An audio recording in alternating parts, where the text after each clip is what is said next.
to my film and TV channel. We're all staying safe and well. We're going over to BBC today, so always fun and games when we look at something on the BBC. It's a 6-part British television series based on true life kidnapping of British model Chloe Ayling, and it's simply called Kidnapped, the Chloe Ayling story. So not a lot of reviews out there for this yet, so I've got a couple of newspaper media reviews to talk about later. It's not all about me, it's about what other people are thinking as well, because we all have opinions, and I'd love to know what you think of this little series as well, guys. So if you can let me know, it'd be much appreciated. This is broadcast in the UK, so check your territories, on BBC Three on the 14th of August 2024. I'm doing this recording on the 16th of August 2024.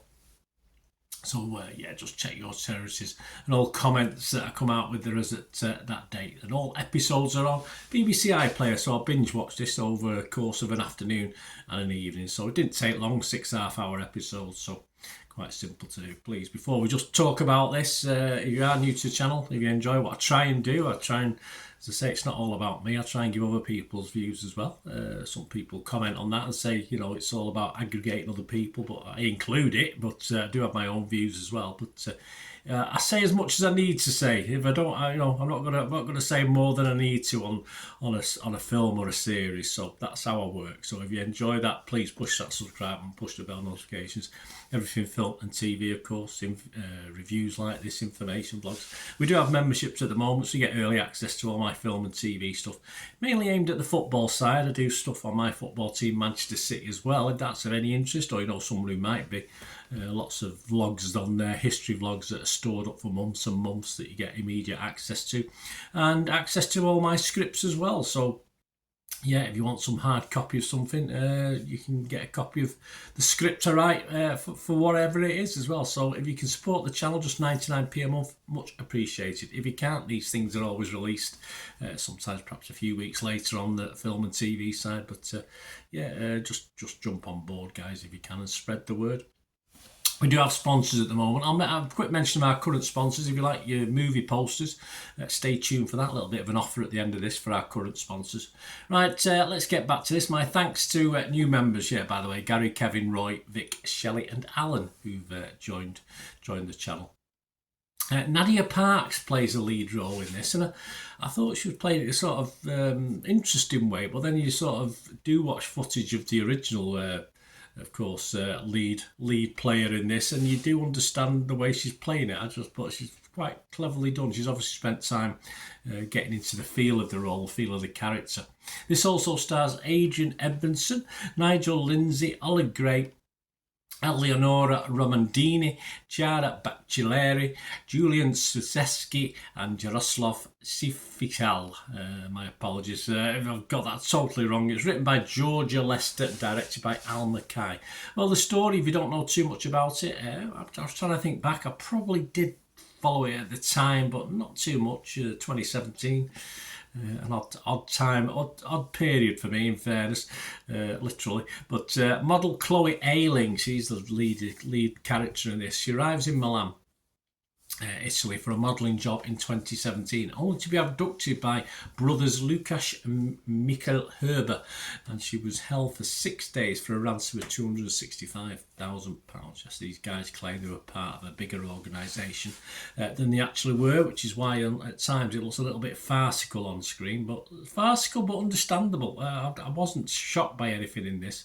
The brothers were actually sentenced to jail in 2018, although one of the brothers got a reduction of that on appeal because of the way he looked after Chloe Ayling, or tried to be as nice as he could, although he probably wanted something out of it as well. But hey, watch this series anyway, guys, you'll know. So my thoughts, it is a little bit slow paced. Certainly the action of the kidnapping, etc. Scary, but all again just a little bit laid back, and of course. If you want a fast action car chase thing, this isn't it. That's not what it's about. Nadia Parks herself does an extremely good job on portraying the girl at the centre of the incident, and you do feel her confusion, especially in the police interview scenes, which again I find totally understandable. And later, of course, with the medium trying to sort of backtrack and trying to protect herself, because it was on difficult circumstances, and probably if you'd watched the media at the time, you probably wouldn't have unless you'd gone deeply into it realise this, which most of us wouldn't. We just go off what we're told by the media, of course. And of course, Nadia at times, a very reined-in performance, a very calm, cool performance at times, but a little bit upsetting at times as well for a young girl who she's only in her mid-20s now. So she was only around about 20, I think, when she got kidnapped. There's no big reveals in this as far as the way the media reacts and plays. If you're involved, even in a small way like me, or you get to know celebrity and social media, etc.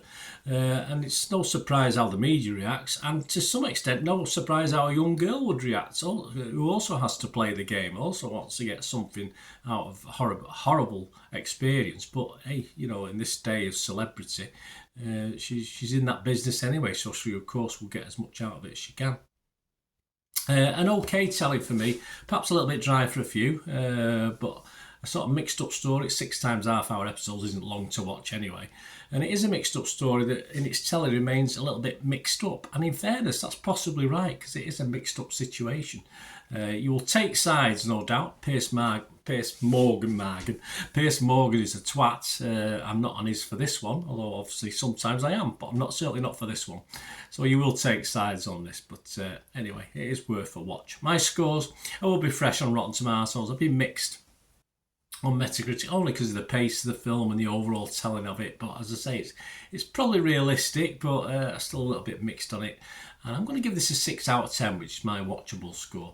A couple of other reviewers, the Standard newspaper, Vicky Jessup, she gave this 4 out of 5. She liked it. She said it toes the line between fascinating and horrifying. Our Chloe in this version of events is played by Nadia Parks, whose Chloe veers from confused reticence to absolute terror as she tries to navigate the situation she finds herself in.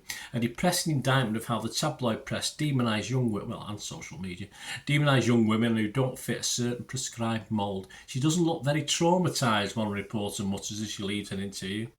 It doesn't feel like much has changed in the years since, it certainly hasn't, but at least Ayling's story is finally being told, so she liked it. Jack Seal from The Guardian only give it 3 out of 5, similar to me. He said much of a difficulty in explaining herself came from the fact that her true story was convoluted and nonsensical. Absolutely. Ayling couldn't shape it into compelling narrative, nor could Kidnapped. I think that's a flaw, but also something I like about it, in fairness. So there you go, guys. Generally positive from the reviews we've got, but very limited at the moment. It's only just started being shown, so check your toes and let me know, more importantly, what you think. It'd be great to hear your views. I did mention sponsors. We've got sponsors at the moment. Piat6505, they've got a little eBay shop. They sell mainly movie posters from the 1990s and 2000s. They are currently still listing stuff, so if you go on it and there's a film from that era that you're interested in that's not listed, they might have it. Just give them a shout. I've got 2 or 3 in the background there that are available. Napoleon isn't, unfortunately, but those other 3 are all available. So hundreds of films, and they do some DVDs as well, but some of the rarer classic films, if you like, from the 50s, 60s, 70s onwards.